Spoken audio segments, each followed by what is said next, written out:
My name is Olivia, and I am 26 years old. 3 years ago, I married the man I thought I would spend the rest of my life with. His name was Daniel. He was kind, hardworking, and patient. At least, that's what I believed. But every marriage has moments when trust is tested. And mine was tested when his ex-wife returned to our city. Her name was Emily, and I had never met her before. Daniel had told me about his past before we got married. He had been married once before. The marriage had ended several years earlier.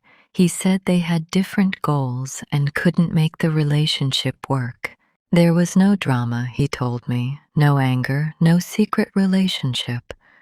Just two people who had realized they were better apart. I accepted that. Everyone has a past. I had one too. And I never wanted to punish someone for something that happened before I knew them. For 3 years, Emily was simply a name from Daniel's past until one Monday morning. Daniel was sitting at the kitchen table, drinking coffee. I walked into the room and noticed that he wasn't touching his breakfast. "Are you okay?" I asked. He looked up. "Olivia, I need to tell you something." My heart immediately became uncomfortable. "What happened?" He took a deep breath. "Emily is back." I knew exactly who he meant. His ex-wife. Back where? Here, in our city. I tried to stay calm. "How do you know?"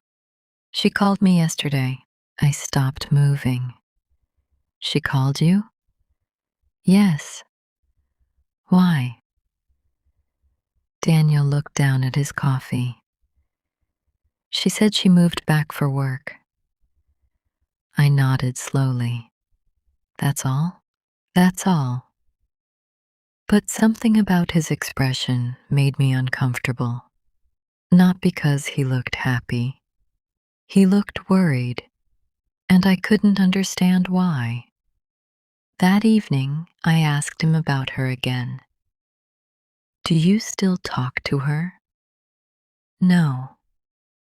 "Then why did she call you?" "I don't know." "Did she say anything else?" Daniel became quiet. Then he said, "She asked how I was doing." I looked at him. "And what did you tell her?" "That I'm married and happy." Those words should have made me feel better. Instead, I felt a strange pressure in my chest. I didn't want to be jealous. I trusted my husband. At least, I wanted to trust him. A few days later, something unexpected happened. I was shopping at a small grocery store near our house when a woman approached me. "Are you Olivia?" I turned around. "Yes." She smiled politely. "I'm Emily." For a moment, I didn't know what to say. I had imagined meeting her many times in my head, but reality was completely different. She looked nervous, not angry, not arrogant, just nervous. "I've heard a lot about you," she said. I smiled politely. "I've heard your name too." There was an awkward silence. Then she said, "I know this is strange." "It is." She laughed softly. "Fair enough." Then she said something I didn't expect. "I hope you don't hate me." I stared at her. "Why would I hate you?" She looked away. "Because I used to be married to Daniel." I smiled. "I don't hate you for that." She nodded. "Thank you." Then she left, but her final words stayed in my mind. "I hope you don't hate me." Why would she say that? That night, I told Daniel about meeting Emily. He became silent. "You met her?" "At the grocery store." "What did she say?" I told him. When I finished, Daniel looked worried. "Olivia, I need to tell you something." My stomach tightened. "What?" He sat down beside me. "Emily didn't come back only because of her job." I stared at him. Then why? He took a deep breath. Her mother is sick. I felt my anger disappear. What? She moved back because her mother needs help. I looked at him. Why didn't you tell me?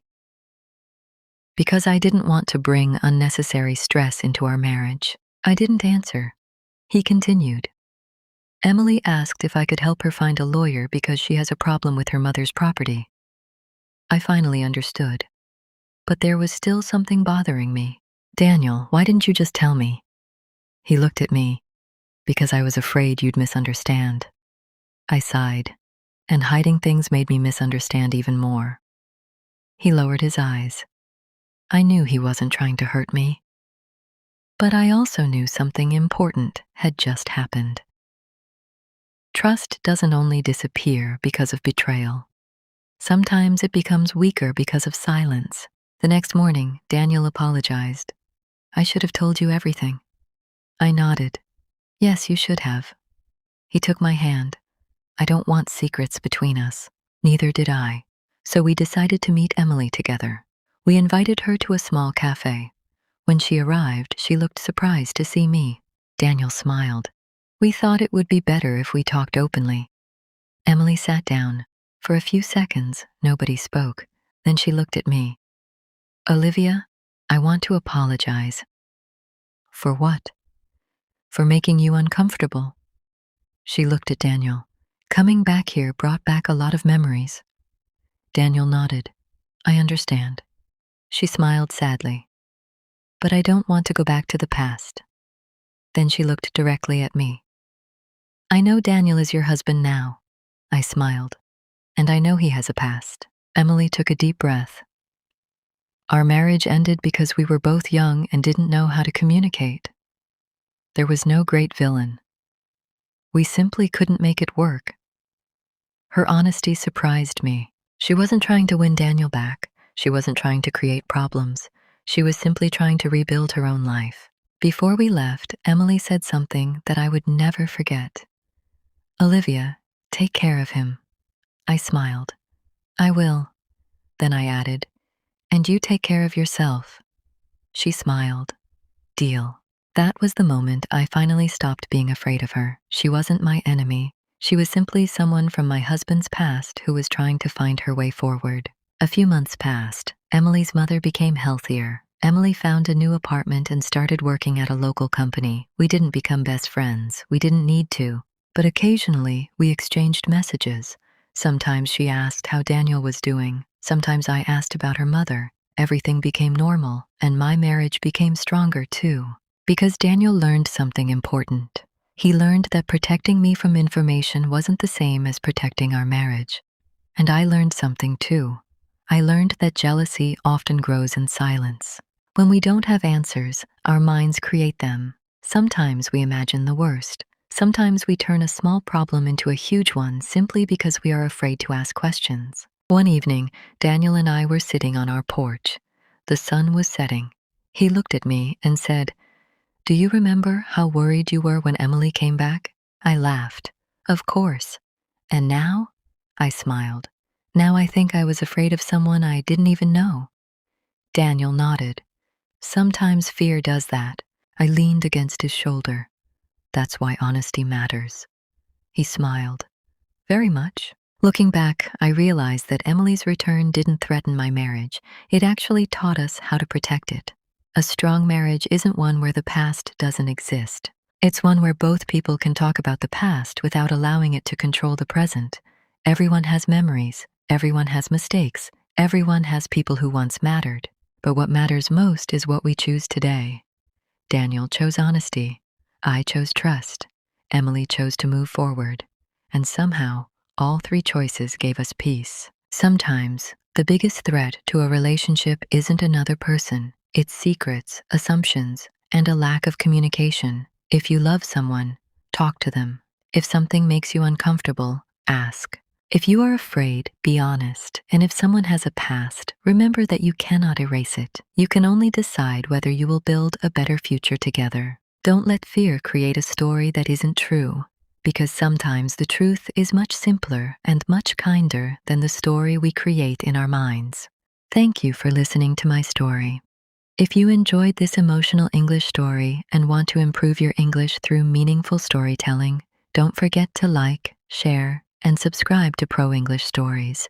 Keep learning, keep believing, and remember, trust grows where honesty lives.